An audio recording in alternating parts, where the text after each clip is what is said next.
നമസ്കാരം. ഞാൻ retired group captain Premkumar. ഇന്ന് നിങ്ങളോട് സംസാരിക്കാൻ പോകുന്നത് ലോകത്തെമ്പാടുമുള്ള കടലിടുക്കുകളും അതിൽ കൂടി യാത്ര ചെയ്യുന്ന കപ്പലുകളും അതിനെ സ്വാധീനിക്കുന്ന രാജ്യാന്തര രാഷ്ട്രീയത്തെക്കുറിച്ചാണ്. പ്രധാനമായി ഞാൻ ഇന്ന് പ്രധാന കടലിടുക്കുകൾ ഏതൊക്കെയാണ്, അല്ലെങ്കിൽ കനാൽസ്, സ്ട്രെയ്റ്റ്സ് അത് ഏതൊക്കെയാണെന്നും അതിലൂടെ എത്ര ശതമാനം വരെ നമ്മുടെ ട്രേഡ് ലോക വ്യാപാരം നടക്കുന്നു എന്നുള്ളതിനെ കുറിച്ചുമാണ്. ഇതൊരു സാധാരണ ഹിസ്റ്ററി, ഒരു ചരിത്ര വിദ്യാർത്ഥിയോ അല്ലെങ്കിൽ ഒരു കൊമേഴ്സ് വിദ്യാർത്ഥിയോ ഒരു പഠിക്കുന്ന സബ്ജക്റ്റ് അല്ല. അതുകൊണ്ടൊന്ന് ഇൻട്രൊഡ്യൂസ് ചെയ്യുക എന്നത് മാത്രമാണ് എൻ്റെ ഇന്നത്തെ സംഭാഷണത്തിൻ്റെ ഉദ്ദേശം. പ്രധാനമായും ലോകമെമ്പാടും വാണിജ്യ കപ്പലുകൾ നീങ്ങുന്ന സ്ട്രെയ്റ്റ്സ് അല്ലെങ്കിൽ കനാൽസ് എന്ന് പറയുന്നത്, ഒന്ന് strait of Malacca, 2 Suez canal, 3 Panama canal, 4 the strait of Gibraltar, 5 Hormuz കടലിടുക്ക്. ഇന്ന് ലോകമെമ്പാടും അറിയുന്നത് ഹോർമൂസ് കടലിടുക്കിനെ കുറിച്ചാണ്. സത്യത്തിൽ ഹോർമൂസ് കടലിടുക്കിലൂടെ ഒരു കപ്പൽ ഒരു സമുദ്രത്തിൽ നിന്ന് കടന്ന് മറ്റൊരു സമുദ്രത്തിലേക്ക് കടക്കുന്നില്ല. എന്നിരുന്നാലും അതിന് ചില പ്രാധാന്യങ്ങളുണ്ട്. നമുക്ക് ആദ്യം ഹോർമൂസിനെ കുറിച്ച് മാത്രം തൽക്കാലം ഹോർമൂസിനെ കുറിച്ച് സംസാരിക്കാം. ഹോർമൂസ് കടലിടുക്കിലൂടെ ഞാൻ തന്നെ വളരെയധികം ഈ ഒരു ഫോറിൻ ട്രേഡ് വിദ്യാർത്ഥി എന്ന നിലയ്ക്കും അല്ലാതെ പട്ടാളത്തിലെ പരിശീലനത്തിനിടയ്ക്കും കേട്ടിട്ടുള്ള ജിയോ പൊളിറ്റിക്സിലൊക്കെ ഹോർമൂസ് കടലിടുക്ക് എൻ്റെ ഒരു വിഷയമേ ആയിരുന്നില്ല. സത്യം പറഞ്ഞാൽ ഈ ഇറാൻ വാർ വന്നപ്പോഴാണ് ഹോർമൂസ് കടലിടുക്ക് ഇത്രയും പ്രാധാന്യമുണ്ടെന്ന് അറിഞ്ഞത്. കാരണം ഹോർമൂസ് കടലിടുക്കിലൂടെ ഇന്ന് നാം മനസ്സിലാക്കിയിരിക്കുന്നത് 20% വരുന്ന എനർജി ട്രാൻസ്പോർട്ടേഷൻ നടക്കുന്ന ഹോർമൂസിലൂടെയാണ്. പ്രധാന കാരണം നാച്ചുറൽ ഗ്യാസ് ഖത്തറിൽ നിന്ന് പ്രവഹിക്കുന്നതാണ്. അതാണ് ആ സ്ട്രെയ്റ്റിൻ്റെ ഏറ്റവും വലിയ പ്രാധാന്യം.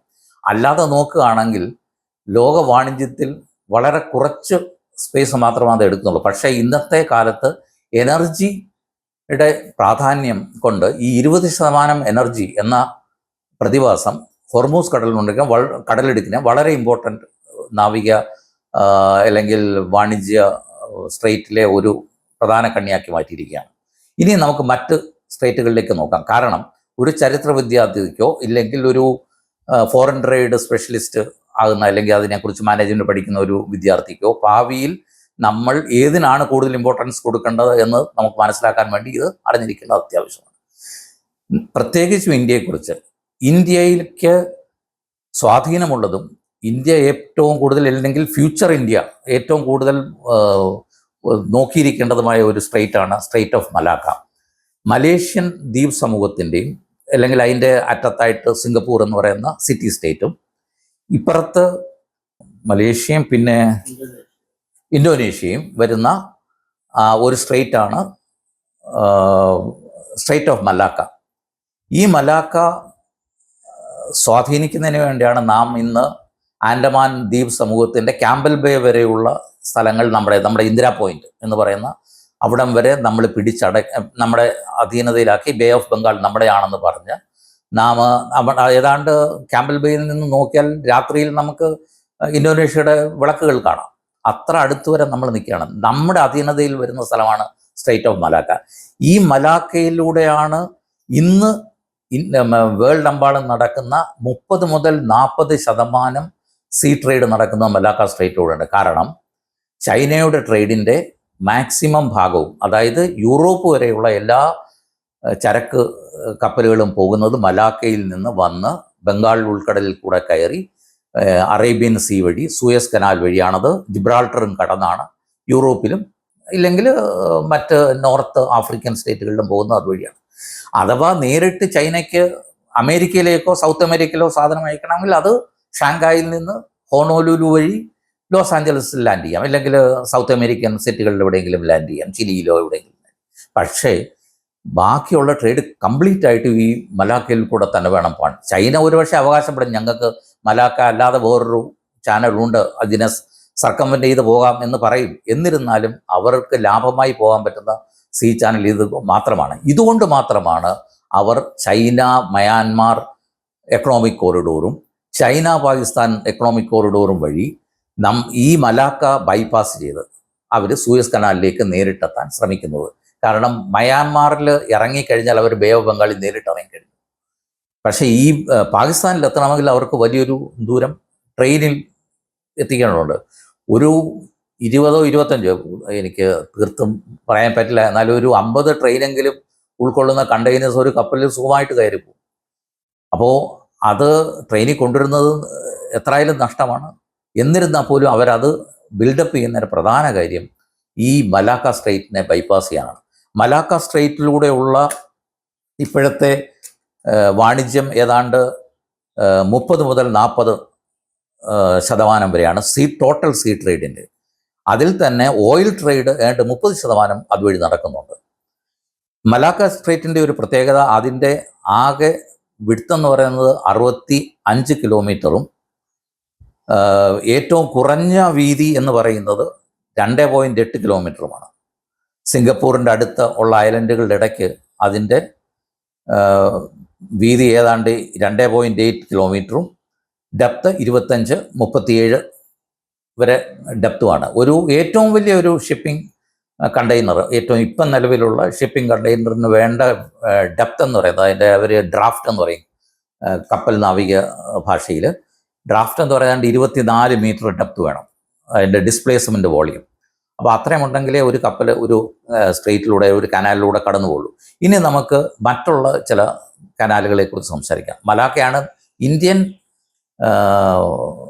എക്സ്റ്റേണൽ അഫെയർസിനും ഇന്ത്യൻ ജിയോ പൊളിറ്റിക്സിനും ഏറ്റവും ഇമ്പോർട്ടൻ്റ് ആയിട്ട് നമ്മുടെ ഭാവി തലമുറ അറിഞ്ഞിരിക്കേണ്ടത് മലാക്ക സ്ട്രെയിറ്റിനെ കുറിച്ചാണ്. അതിനെക്കുറിച്ചാണ് നമ്മൾ പഠിക്കേണ്ടത്.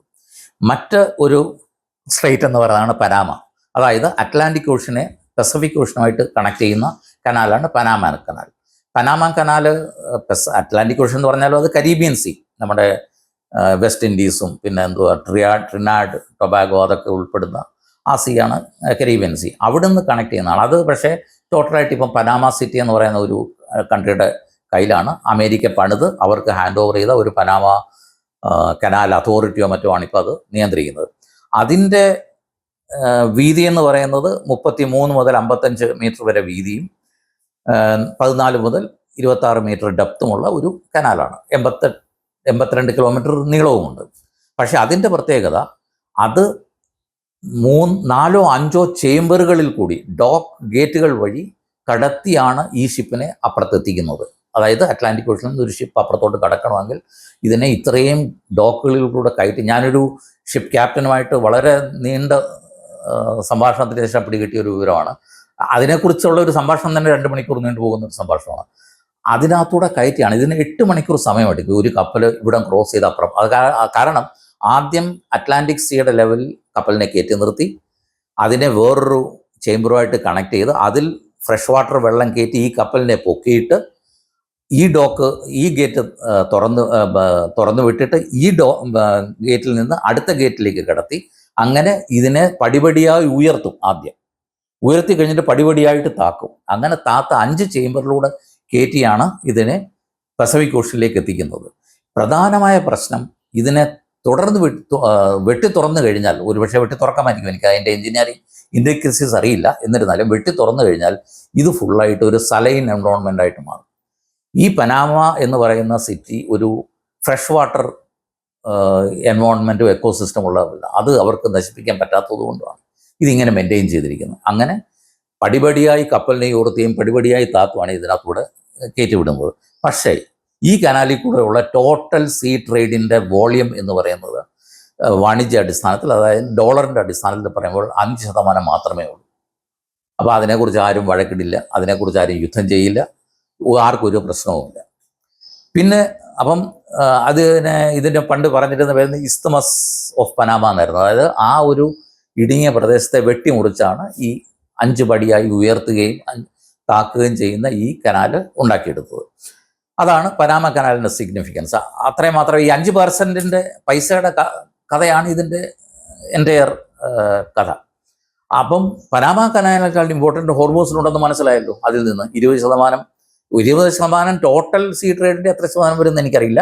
എന്നാലും 20% എനർജി ട്രേഡ് വരുമ്പോൾ അത് ഒരു പ്രധാന സംഭവമാണ്. പിന്നുള്ളതാണ് സൂയസ് കനാൽ. സൂയസ് കനാലിൽ അങ്ങനെ പടിപടിയായി ഉയർത്തുന്ന പരിപാടിയൊന്നുമില്ല. ഇത് വളരെ പണ്ട് കാലത്ത് ഫ്രഞ്ച് കമ്പനി പണിയുകയും പിന്നെ ഈജിപ്തിന് കൈമാറ്റം ചെയ്യുകയും ഇപ്പോൾ ഈജിപ്റ്റ് അതിൻ്റെ ഉടമസ്ഥനാണ്.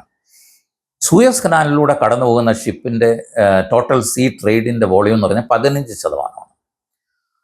സൂയസ് കനാലിൻ്റെ വിഡ്ത്ത് 200 മുതൽ 300 വരെ, പലയിടത്തും പല വിഡ്ത്താണല്ലോ, 300 വരെയുണ്ട്. 24 മീറ്റർ ഡെപ്ത് ഉണ്ട്. അപ്പം ഇപ്പം ഉള്ള എല്ലാ കപ്പലുകളും പോവും. അതിന് അവർക്ക് ഷിപ്പിങ്ങിനിടയ്ക്ക് ഒരു വാക്കുമുണ്ട്, സൂയസ് മാക്സ് ഷിപ്പുകളെന്ന്. അതായത് സൂയസ് കനാലിലൂടെ കടന്നു പോകാൻ പറ്റുന്ന സൂയസ് മാക്സ് ഷിപ്പുകൾ എന്ന് പറയുന്ന ഒരു കൂട്ടം ഷിപ്പുകൾ തന്നെയുണ്ട്. അതായത് സൂയസിൻ്റെ അളവനുസരിച്ചാണ് അതിൻ്റെ അത്. അപ്പോൾ അതിനകത്തൂടെ ഇപ്പോൾ അതിൽ നടക്കുന്ന ട്രേഡിൽ 15% സീ ട്രേഡ് സൂയസ് കനാലിലൂടെ. അപ്പോഴും നമ്മുടെ മലാക്കായുടെ ഒപ്പം അത് എത്തുന്നില്ല. പിന്നുള്ളതാണ് ഗിബ്രാൾട്ടർ. ഗിബ്രാൾട്ടർ എന്ന് പറയുന്നത് വളരെ ചെറിയൊരു സ്ട്രിപ്പാണ്. അതെന്ന് പറയുന്നത് സ്പെയിനിൻ്റെയും മൊറോക്കോയുടെയും ഇടയ്ക്കുള്ള ഒരു സ്ട്രേറ്റാണ്. ഒരുപക്ഷെ നിങ്ങൾ 1970 പഴയ ആളുകൾ, എൻ്റെ പ്രായമുള്ള ആളുകൾ കണ്ടു കാണും. ഗൺസ് ഓഫ് നാറോൺ എന്ന് പറയുന്ന ഒരു ഫിലിമുണ്ട്. ക്രീറ്റിൽ എന്ന് പറയുന്ന ഒരു ദ്വീപിൽ ബ്രിട്ടീഷുകാരുടെ കാനൺസ് വെച്ചിട്ട് അതുവഴി പോകുന്ന കപ്പലുകളെ തകർക്കുകയും അത് പിടിച്ചെടുക്കാൻ വേണ്ടി ഗിർഗിരിപ്പെക്ക് എന്ന് പറയുന്ന ഒരു പഴയ നടൻ അഭിനയിച്ച ഒരു പടമാണ്. ആൻ്റണി ക്വിൻ്റൊക്കെ ഉണ്ട്. ആ പടത്തിൽ പറയുന്നത് ഈ ഗിബ്രാൾട്ടർ എന്ന് പറയുന്ന സ്ട്രേറ്റിനെ കുറിച്ചാണ്. ഈ സ്ട്രേറ്റ് ഏതാണ്ട് 300 കപ്പൽ ദിവസം ഇപ്പം യാത്ര ചെയ്യുന്നുണ്ട്. 14 കിലോമീറ്റർ വിഡ്ത്തുണ്ട്, വളരെയധികം വിഡ്ത്തുണ്ട്. 900 മീറ്റർ ഡെപ്ത് ഉണ്ട്. ഏതാണ്ട് 20% ട്രേഡ് അതുവഴിയും പോകുന്നുണ്ട്. അതായത് ഗിബ്രാൾട്ടറിൽ കൂടെ പോകുന്ന ഏതാണ്ട് അതേ വോളിയമാണ് ഒരുപക്ഷെ ഹോർമൂസിൽ കൂടെയും പോകുന്നത്. അല്ല, ഹോർമൂസിൽ കൂടെ പോകുന്നത് ഓഫ്കോഴ്സ് എനർജി മാത്രമാണ്. പക്ഷേ ഗിബ്രാൾട്ടറിൽ കൂടെയും 20% ട്രേഡ് നടക്കുന്നുണ്ട്. അപ്പം നമ്മളിപ്പം ഏതാണ്ട് കൂട്ടി വരുമ്പോൾ എല്ലാം കൂടി ഒരു 100% ആവും. ചെറിയ വ്യത്യാസങ്ങൾ അവിടെ ഇവിടെ ഉണ്ടാകും. അപ്പോൾ ഗിബ്രാൾട്ടറും വളരെ ഇമ്പോർട്ടൻ്റ് ആയിട്ടുള്ളൊരു സ്ട്രേറ്റ് ആണ്. ഗിബ്രാൾട്ടറിൻ്റെ പ്രത്യേകത എന്ന് പറഞ്ഞാൽ അതുവഴിയാണ് ഈ മാക്സിമം ഹ്യൂമൻ ട്രാഫിക് ഇപ്പോൾ നടക്കുന്നത്. ഏതാണ്ട് 35 മിനിറ്റ് ഒരു ഫെറിയിൽ യാത്ര ചെയ്താൽ ആഫ്രിക്കക്കാരന് യൂറോപ്പിലെത്താം. അതാണ് ഗിബ്രാൾട്ടർ സ്ട്രേറ്റിൻ്റെ പ്രത്യേകത. അത് അറ്റ്ലാന്റിക് സീയെ ഇടത്ത് സൈഡിലും വലത്ത് സൈഡിൽ മെഡിറ്ററേനിയൻ സീയോട് കണക്ട് ചെയ്യുന്ന ഒരു ഇതാണ്. ഇത് നാച്ചുറലായിട്ടുണ്ടായ ഒരു സ്ട്രേറ്റ് ആയതുകൊണ്ട് ഡെപ്ത് വളരെയധികം ഡെപ്ത് ഉണ്ട്. There is no need of dredging ഒന്നും ആവശ്യമില്ല. മാൻമെയ്ഡ് കനാലുകൾക്കാണ് ഡ്രഞ്ചിങ്ങിൻ്റെ ആവശ്യം, ഈ സൂയസിനും പനാമയ്ക്കും ഒക്കെ. ഇതിന് ആ പ്രശ്നമില്ല. ഹോർമൂസും ഒരുപക്ഷെ മലനാരണ്യ പ്രദേശത്തുള്ള ഒരു സീ ആയതുകൊണ്ടായിരിക്കും അവിടെ ഡെപ്ത് കുറവാണ് കമ്പയർഡ് ടു ഗിബ്രാൾട്ടർ. ഇതാണ് ഓവറോളായിട്ട് നമ്മളിപ്പം ഡിസ്കസ് ചെയ്ത ഈ മാൻമെയ്ഡ് കനാൽസും അല്ലെങ്കിൽ സീ റൂട്ട്സ് ഇപ്പോൾ ഓപ്പറേറ്റ് ചെയ്യുന്ന ഈ വേൾഡിലെ പ്രധാന സ്ട്രേറ്റുകൾ. നമ്മൾ കോൺസെൻട്രേറ്റ് ചെയ്യേണ്ട സ്ട്രേറ്റ് എന്ന് പറയുന്നത് മലാക്ക സ്ട്രേറ്റാണ്. ചൈന നിരന്തരമായി ട്രൈ ചെയ്തുകൊണ്ടിരിക്കുകയാണ് അത് സർക്കംവെൻറ്റ് ചെയ്യാനും അത് ബൈപ്പാസ് ചെയ്യാനും. നമ്മൾ നിരന്തരമായി ട്രൈ ചെയ്യുന്നത് അതിനകത്ത് നമ്മുടെ പവർ എങ്ങനെ നിർത്താമെന്നുള്ളതുമാണ്. ഇത് ജിയോ പൊളിറ്റിക്സിനും രാജ്യ സുരക്ഷാ സംവിധാനത്തിലും എല്ലാം നമ്മൾ നിരന്തരമായി പഠിച്ചുകൊണ്ടിരിക്കേണ്ട ഒരു സംഗതിയാണ്. ഇത് ഭാവി തലമുറ മനസ്സിലാക്കുന്നത് നന്നായിരിക്കും. നന്ദി.